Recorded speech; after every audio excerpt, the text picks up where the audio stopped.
আন্তর্জাতিক গণতন্ত্র দিবস উপলক্ষে রাজধানীর নয়াপল্টনে দলের কেন্দ্রীয় কার্যালয়ের সামনে সমাবেশ করছে বিএনপি। সেখানে আছেন সহকর্মী মোহাম্মদ হোসাইন।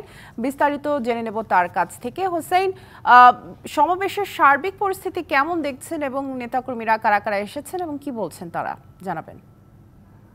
আন্তর্জাতিক গণতন্ত্র দিবস উপলক্ষে বিএনপির আজকের এই সমাবেশটি মূলত 15ই সেপ্টেম্বর হওয়ার কথা ছিল, কিন্তু বৈরী আবহাওয়ার কারণে সেই সমাবেশটি স্থগিত করে 2 দিন পিছিয়ে আজকের এই সমাবেশটি নয়াপল্টনে কেন্দ্রীয় কার্যালয়ের সামনে আয়োজন করেছে বিএনপি। এবং একই সাথে দেশের অন্যান্য যে বিভাগীয় শহরগুলো রয়েছে সেখানেও কিন্তু বিএনপির গণতন্ত্র দিবস উপলক্ষে সমাবেশ এবং শোভাযাত্রা হবার কথা রয়েছে।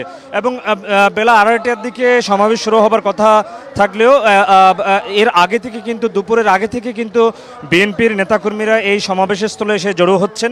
এবং ইতিমধ্যেই আপনি দেখতে পাচ্ছেন নয়াপল্টন কেন্দ্রীয় কার্যালয় ছাড়িয়ে নাইটিঙ্গেল মোড় ছাড়িয়ে কাকরাইল মোড় পর্যন্ত এবং ওদিকে ভোগরাবুল মোড় পর্যন্ত বিএনপি নেতাকর্মীদের ব্যাপ্তি ছড়িয়ে পড়েছে। ঢাকা মহানগরের পাশাপাশি কিন্তু ঢাকার আশপাশের যে জেলাগুলো রয়েছে সেই জেলাগুলো থেকেও কিন্তু শিয়া বাটার ও ভিটামিন ই সমৃদ্ধ lily glam beauty soap. Lily, always beautiful. এই সমাবেশে নেতাকর্মীরা এসেছেন বিএনপি এবং অঙ্গ সহযোগী সংগঠনের নেতাকর্মীরা। এখানে আমি অনেকের সঙ্গেই কথা বলেছি। তারা যেমনটা বলেছেন, 15 বছর ধরে তারা রাজনীতির মাঠে আন্দোলন সংগ্রামে ছিলেন। বহু ত্যাগ তিতিক্ষা নির্যাতন নিপীড়নের মাধ্যমে কিন্তু এই স্বৈরাচারী সরকারের পতন হয়েছে গেল 5ই আগস্ট। এবং সরকার পতনের পর থেকে কিন্তু বিএনপি নেতাকর্মীদের মধ্যে এক ধরনের চাঙ্গা ভাব এসেছে। এবং তারা বলছেন যে বিগত সময়ে তারা যে নির্যাতনের শিকার হয়েছে, জেল জুলুমের শিকার হয়েছে, এখনও পর্যন্ত হাজার হাজার নেতাকর্মী কিন্তু কারাগারে রয়েছে এবং তাদের অবিলম্বে মুক্তি দাবি করছেন। একই সাথে তারা বলছেন যে এই যে তাদের দীর্ঘ আন্দোলন কেবল একটি নিরপেক্ষ সরকারের অধীনে নির্বাচনের দাবিতে সেই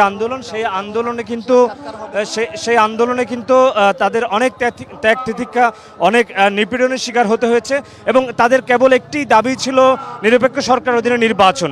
সেই নির্বাচন তারা অন্তর্বর্তী সরকারের কাছে দাবি করছেন। তারা বলছেন যে লক্ষ্যে তারা আন্দোলন চালিয়ে গেছেন, যেহেতু গণতন্ত্রের পূর্বশর্ত ভোটাধিকার নিশ্চিত করা, জনগণের ভোটাধিকারের মাধ্যমে কিন্তু একটি গ্রহণযোগ্য নির্বাচনের মাধ্যমে ক্ষমতা হস্তান্তরের দাবি করছেন।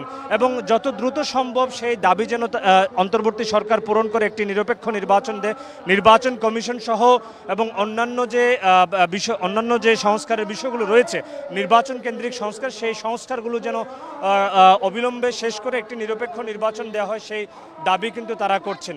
এবং আজকের এই সমাবেশে দলের ভারপ্রাপ্ত চেয়ারম্যান তারেক রহমান ভার্চুয়ালি বক্তব্য দেবেন এবং সভাপতিত্ব করছেন বিএনপি মহাসচিব মির্জা ফখরুল ইসলাম আলমগীর।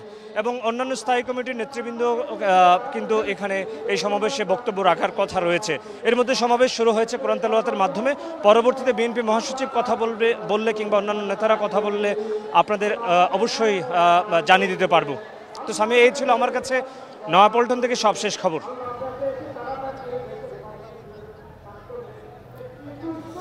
হোসেন, ধন্যবাদ আমাদের সাথে যুক্ত হবার জন্য।